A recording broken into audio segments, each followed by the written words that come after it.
Hello friends, ఇప్పుడు నేను ఈ గడ్డలతోని ఎల్లిపాయ కారం చేయబోతున్నాను.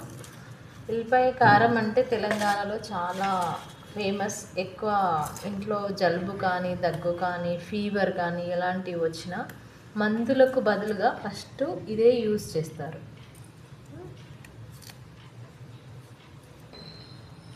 ఇప్పుడైతే నేను ఒక 4 గడ్డలను తీసుకున్నాను. ఇవి క్లీన్గా పొట్టు లేకుండా తీసుకున్నాను. వీటిని ఇప్పుడు అప్పటి కాలంలో అయితే రోకలి ఉండేవి, అందులో వేసుకొని దంచుకుంటే చాలా టేస్టీగా ఉంటుంది. బట్ ఇప్పుడు మనకు అందుబాటులో లేదు కాబట్టి ఇందులో మిక్సీ జార్లో వేసుకొని నేను దంచుకుంటున్నాను.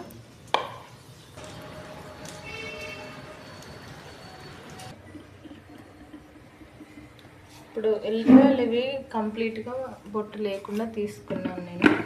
నెక్స్ట్ మిక్సీ పెట్టేసుకొని నేను ఒక టీ స్పూన్, నేను ఇందులో ఒక సాల్ట్, టూ స్పూన్ పొడగొట్టేసినాను. ఒక స్పూను సాల్ట్, 2 టీ స్పూన్స్ కారం వేసుకొని మెత్తగా మిక్స్ చేసుకుంటాను.